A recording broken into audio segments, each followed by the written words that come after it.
Assalamualaikum warahmatullahi wabarakatuh. Pohabat Syedara, jumpa lagi dalam Berita Aceh bersama saya Cika Mutiara. Sejumlah berita menarik telah kami siapkan untuk Anda. Berikut 3 berita utama kami.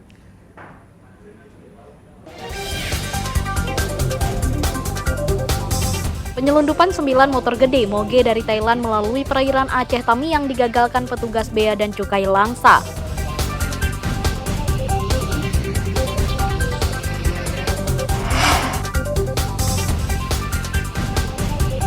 Beberapa kuliner Aceh yang diduga menggunakan ganja sebagai penyedap akan diperiksa petugas BNN Provinsi Aceh menjelang perhelatan PON Aceh Sumut.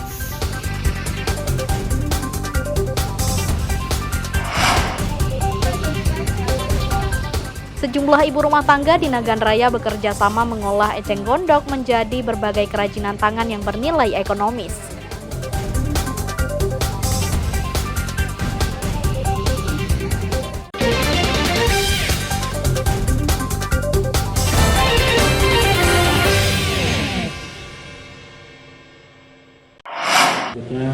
Ada baiknya kita berdoa sejenak memanjatkan kepada yang kita harapkan. Tugas gabungan Bea dan Cukai Kota Langsa menggagalkan penyelundupan motor gede moge melalui perairan Aceh Tamiang. Moge tanpa dokumen resmi ini diselundupkan dari Thailand dengan memanfaatkan kelengahan petugas. Untuk mengungkap penyelundupan moge, petugas Bea dan Cukai Kota Langsa melibatkan tim patroli darat dan laut Bea dan Cukai Aceh, tim operasi laut Subdenpom Aceh Tamiang, dan polisi. Dari hasil penyergapan, petugas menyita 9 moge dengan berbagai merek dan sejumlah onderdilnya. Penangkapan moge selundupan merupakan bagian dari menggagalkan impor ilegal di sekitar Sungai Bandar Khalifah, Kecamatan Bendahara, Kabupaten Aceh Tamiang pada Kamis 16 Mei 2024 lalu. Mengamankan 9 unit motor gede dengan berbagai merek, ada Honda, Kawasaki, Triumph, kemudian juga spare part Harley Davidson yang terdiri dari 12 koli. Sebenarnya kalau misalkan ini dirakit, itu mungkin sudah menjadi 1 unit, cuman tidak ada mesinnya, mungkin akan dikirim di shipment yang berikutnya. Dan ini yang lebih penting lagi, rekan-rekan sekalian, tidak menutup kemungkinan bahwa masuknya barang-barang ini juga disertai dengan barang-barang narkoba yang memang saat ini menjadi concern dari seluruh aparat penegak hukum di seluruh Indonesia. Pada waktu yang bersamaan, tim patroli darat Bea dan Cukai Kota Langsa juga menggerebek kegiatan ilegal di sebuah gudang yang ditinggal kabur pemiliknya di Desa Bandar Khalifah, Aceh Tamiang. Petugas mendapati sejumlah barang ilegal seperti kosmetik, ratusan teh kemasan, kura-kura langka, anakan kura-kura albino, tanaman hias, hingga pakaian bekas. Kegiatan ilegal merupakan kegiatan ekonomi yang tidak nampak di permukaan sehingga sangat merugikan negara. Jadi dengan adanya penangkapan ini, seperti banyak kita tahu bahwa penangkapan ini merupakan underground ekonomi.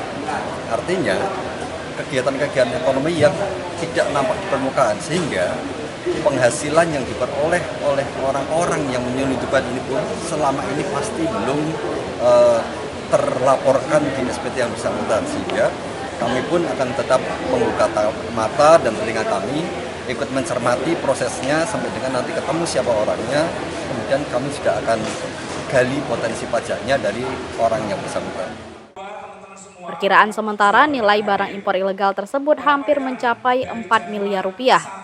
Meski demikian, potensi kerugian negara masih dalam hitungan petugas terkait.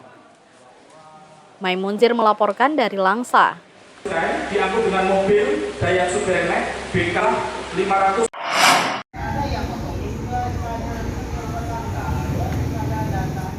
Sebagian kuliner Aceh ditengarai mengandung ganja sebagai pengganti bahan penyedap. Karenanya, Badan Narkotika Nasional Provinsi BNNP Aceh akan menyidak serta melakukan uji klinis di tempat usaha kuliner yang disinyalir menggunakan ganja sebagai bumbu masak. Rencana BNNP Aceh pun diunggah ke media sosial dan viral. Berbagai komentar muncul terhadap langkah BNNP ini, apalagi petugas gabungan masih sering menemukan ladang ganja di sejumlah tempat di Aceh. Langkah yang ditempuh BNNP untuk menghilangkan stigma negatif terhadap Aceh. Upaya ini sekaligus memastikan makanan yang diproduksi di Serambi Makkah bebas narkotika, terutama ganja. Penggunaan ganja dalam makanan yang diperjualbelikan dinilai dapat merugikan orang lain. Apalagi tidak semua penikmat kuliner suka atau terbiasa dengan narkoba. Ya, kembalikanlah ramuan nenek moyang kita itu benar-benar ramuan yang dilarang. Ramuan yang baik dan tidak dilarang oleh negara, gitu ya. Kalau memang masih ada yang menggunakan itu, kita mengharap tidak lagi lah digunakan. Karena apa? Itu banyak merugikan orang lain yang tidak tahu dia. Tahu-tahu nanti ada pemeriksaan urin. Contohnya pegawai negeri ya, pegawai negeri dia nggak tahu makan di mana, terus di kantornya ada dadakan pemeriksaan tes urin, kan yang korban dia. Rencana sidak dan uji klinis juga bagian dari upaya membuat atlet atau pengunjung PON ke-21 Aceh Sumut bebas dari penggunaan narkotika. Dengan demikian, stigma negatif Aceh sebagai penghasil ganja secara bertahap bisa dihilangkan. Tim Liputan melaporkan dari Banda Aceh.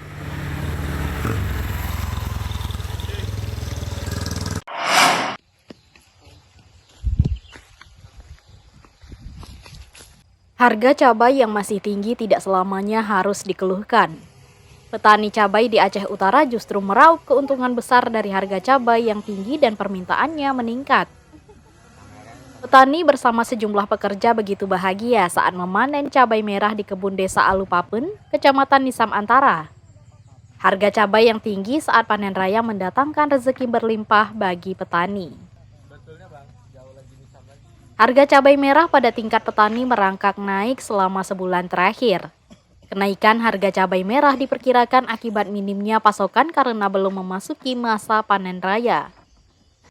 Harga cabai yang sebelumnya Rp30.000 hingga Rp40.000 per kilogram, saat ini mencapai Rp45.000 hingga Rp50.000 per kilogram.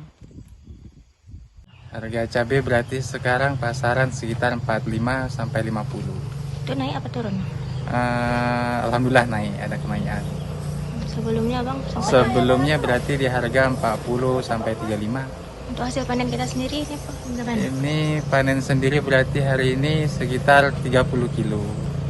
Sudah berapa lama nih memasuki musim panen? Musim panen berarti sekitar 3 bulan memasuki panen. Ini udah berapa kali panen? Ini berarti panen sekitar 9 sampai 10.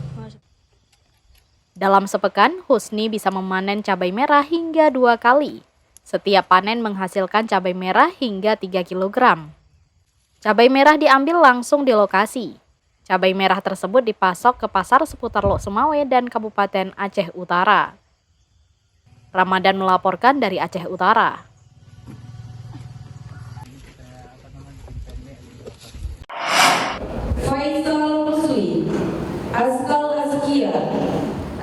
Tahapan keberangkatan jemaah haji asal Aceh tahun ini dipersingkat.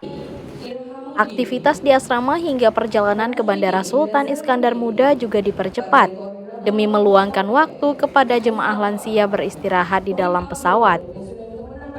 Pemangkasan durasi persiapan keberangkatan jemaah haji untuk memberikan kenyamanan kepada para jemaah terutama yang lansia. Calon jemaah yang masuk ke aula asrama haji langsung diperiksa kesehatan dan barang bawaan. Para tamu Allah duduk untuk pelepasan, mendengarkan pengarahan baru diberikan perlengkapan. Saat jemaah masuk ke aula, semua jemaah sudah steril. Perangkat perlengkapan langsung diberikan, berupa paspor visa, living cost, hingga gelang jemaah. Saat di aula, acara pelepasan hanya sebentar, kemudian langsung masuk bus menuju ke bandara.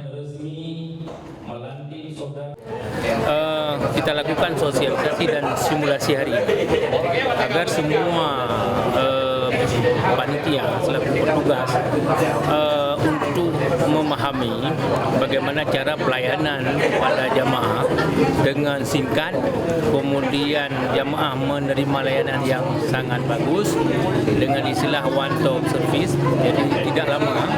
Kemudian yang kedua, bahwa pelayanan haji tahun ini tetap masih tema seperti tahun lalu, ramah lansia.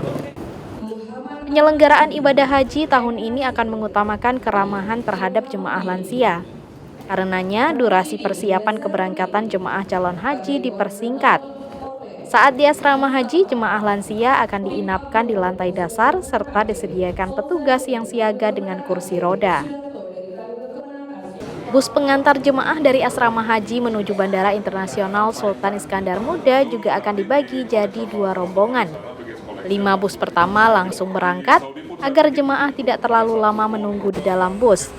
Sedangkan bus berikutnya masih menaikkan penumpang. Tim Liputan melaporkan dari Banda Aceh.